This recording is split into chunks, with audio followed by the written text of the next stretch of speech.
अपनी बुक चाणक्य नीति में आचार्य चाणक्य ने जिंदगी के ऑलमोस्ट हर पहलू की नॉलेज दी है और बताया है कि जीवन जीने का सही तरीका क्या होता है। चाणक्य को भारत के अब तक के सबसे महान थिंकर्स और फिलोसोफर्स में से एक माना जाता है और तभी आज हम उन्हीं की टीचिंग्स में दिए साइकोलॉजिकल लेसन्स को समझेंगे। नंबर 10, जो इंसान अपनी फैमिली से जरूरत से ज्यादा अटैच्ड है वो डर और दुख एक्सपीरियंस करता है, क्योंकि हर सफरिंग की जड़ अटैचमेंट ही है। इसलिए हर इंसान को खुशी हासिल करने के लिए अटैचमेंट से दूर रहना चाहिए। ये चीज हमारे कल्चर में बहुत कॉमन है कि हमारी फैमिली में हेल्दी बाउंड्रीज गायब होती हैं। पेरेंट्स को हमेशा ये जानना होता है कि उनके बच्चे क्या कर रहे हैं, उनके मन में क्या चल रहा है, वो क्या खा रहे हैं, क्या पहन रहे हैं और किससे बात कर रहे हैं। साइकोलॉजी में इस बिहेवियर को बोलते हैं एनमेशमेंट, और जहां एक हद तक इतना कंसर्न फैमिली होने के नाते सही सुनाई पड़ता है, वहीं अगर फैमिली में किसी भी इंसान का ऐसा बिहेवियर 24 घंटे और 7 दिन चलता रहता है तो उनकी वो अटैचमेंट उन्हीं के दुख का कारण बन जाती है। क्योंकि जो भी इंसान अपनी फैमिली से जरूरत से ज्यादा अटैच्ड होता है और उनकी खुद की कोई लाइफ, पैशन या दोस्त नहीं होते, वो दूसरों के बिना खोखला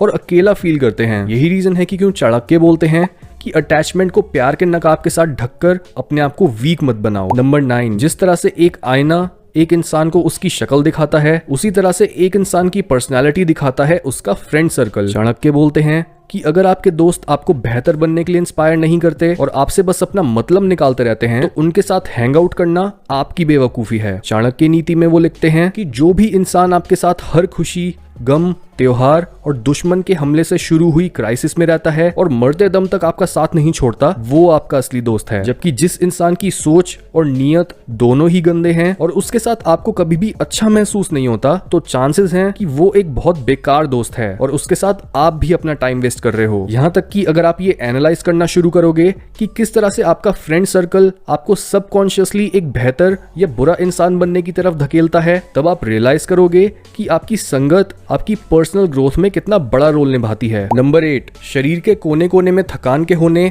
और बदलते मौसम में भी काम करते रहना और इसके बाद भी हर सिचुएशन में सेटिस्फाइड रहना, ये ऐसी 3 क्वालिटीज हैं जो हमें एक गधे से सीखनी चाहिए। यहाँ पर चाणक्य बोल रहे हैं कि जिस जानवर को हम इतना बेवकूफ समझते हैं उसके जीने के तरीके में भी विजडम है और बिल्कुल एक डोंकी की ही तरह हमें भी अपना लोड बिना कंप्लेंट्स के उठाना चाहिए, क्योंकि जो भी हमारी रिस्पॉन्सिबिलिटी है उसे पूरा करना हमारी ड्यूटी है। और असली हिम्मत है इस सफरिंग भरे प्रोसेस में खुशी और मीनिंग ढूंढना। बिना इस एटीट्यूड के कोई भी इंसान बिना अपने अंदर कड़वाहट भरे जिंदगी जी ही नहीं सकता। नंबर 7, जिस इंसान का मन स्थिर नहीं रहता वो ना तो दूसरे लोगों के बीच खुशी ढूंढ पाता है और ना ही अकेले। जब वो अकेला होता है तब उसे दूसरों का साथ चाहिए होता है और जब वो दूसरों के साथ होता है तब उसे अकेले रहने का मन करता है। क्योंकि जो भी इंसान अपने मन को कंट्रोल करने में फेल हो जाता है तब उसका मन उसे कंट्रोल करना शुरू कर देता है। तो जब वो दूसरे लोगों के साथ होता है तब ना तो वो उनके साथ खुलकर बात कर पाता या अपने रैंडम थॉट्स की वजह से उनकी बातों पर ध्यान दे पाता है, जिससे उसे क्लोज रिलेशनशिप्स बनाने में बहुत मुश्किल होती है। और जब वो अकेला होता है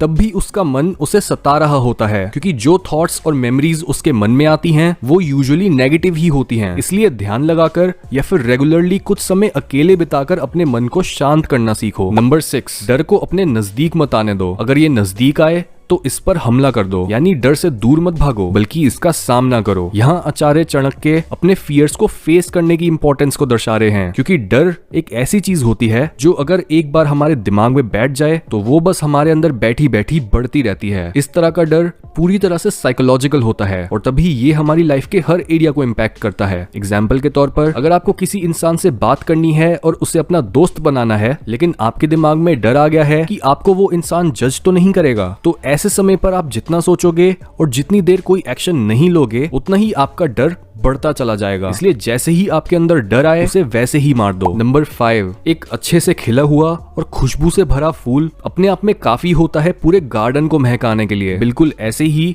एक होशियार और सक्षम बच्चा काफी होता है पूरे परिवार की जिंदगी को बेहतर बनाने के लिए। यहाँ चाणक्य एक ऐसे बच्चे को बड़ा करने की बात कर रहे हैं जो इतना लायक हो कि वो अपने साथ साथ पूरे परिवार को भी आगे बढ़ा सके। वो बोलते हैं कि ज्यादा क्वांटिटी में ऐसे बच्चे पैदा करने का कोई फायदा नहीं है जो बस परेशानियां और दुख बढ़ाते हैं, बल्कि एक ऐसा बच्चा अकेला ही काफी होता है जिसके अंदर कुछ कर दिखाने की भूख और उस पर एक्शन लेने की हिम्मत होती है। बिल्कुल वैसे ही जिस तरह से एक सूखी पत्ती पूरे आंगन को जलाकर राख में बदल सकती है, एक नालायक बच्चा एक परिवार की पूरी हिस्ट्री और फ्यूचर दोनों को ही मिट्टी में मिला सकता है। नंबर 4, जो तुम्हारी बात सुनते हुए इधर उधर देखे उस पर कभी विश्वास मत करो, क्योंकि ऐसे इंसान पर ट्रस्ट करना बहुत मुश्किल होता है जो बात आपसे करे लेकिन साथ ही साथ कुछ ना कुछ सोचता रहे। ऐसा इंसान यूजुअली आपसे बस अपना काम निकलवाना चाहता है और जल्दी से जल्दी उस कन्वर्सेशन को खत्म करना चाहता है। इसलिए अपने आप को ऐसे लोगों से दूर रखो जो आपसे बात करते हुए आप में इंटरेस्ट नहीं दिखाते और इतनी हिम्मत नहीं रखते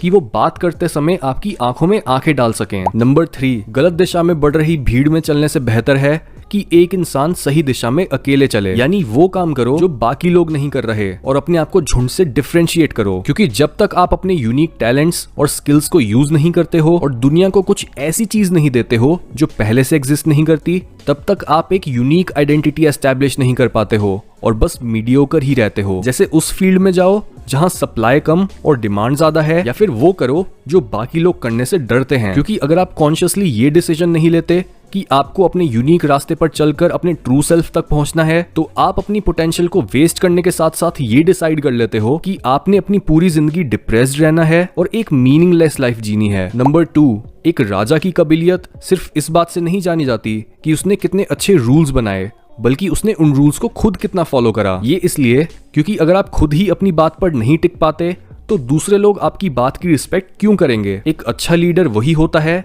जो खुद के साथ भी उतना ही स्ट्रिक्ट होता है जितना वो दूसरों के साथ होता है। इसलिए दूसरों को एडवाइस देने और उन पर उंगलियां उठाने से पहले ये देखो कि क्या आप खुद वो सब चीजें कर रहे हो जो आप दूसरों से एक्सपेक्ट करते हो। नंबर 1, अधिक सीधा साधा होना भी अच्छा नहीं है। सीधे पेड़ पहले काट लिए जाते हैं और टेढ़े मेढ़े पेड़ बच जाते हैं। ये चाणक्य के सबसे पॉपुलर कोट्स में से एक है। वो बोलते हैं कि कभी भी ऐसे इंसान मत बनो जिसका लोग फायदा उठा सकें, और ना ही ऐसे इंसान बनो जो दूसरों का फायदा उठाता है। ज्यादातर समय जो लोग अपने आप को अच्छा समझते हैं वो दूसरों के साथ तो बुरा नहीं करते, लेकिन जब कोई दूसरा उनके साथ बुरा करे तो वो उसे भी नहीं रोक पाते। यानी जो लोग समझदार और पावरफुल नहीं होते उनका फायदा उठाना सबसे आसान होता है। इसलिए हिम्मत वाले बनो। इसलिए नहीं क्योंकि उससे आपको दूसरों को दबाना है, लड़ना है या उनका फायदा उठाना है, बल्कि आपके अंदर हिम्मत और थोड़ा टेढ़ापन इसलिए जरूरी है ताकि दुनिया आपको ना दबा सके। चाणक्य बोलते हैं कि अगर एक सांप जहरीला नहीं है, उसे तब भी अपने आप को ऐसे ही दिखाना चाहिए जैसे वो किसी की भी जान ले सकता है।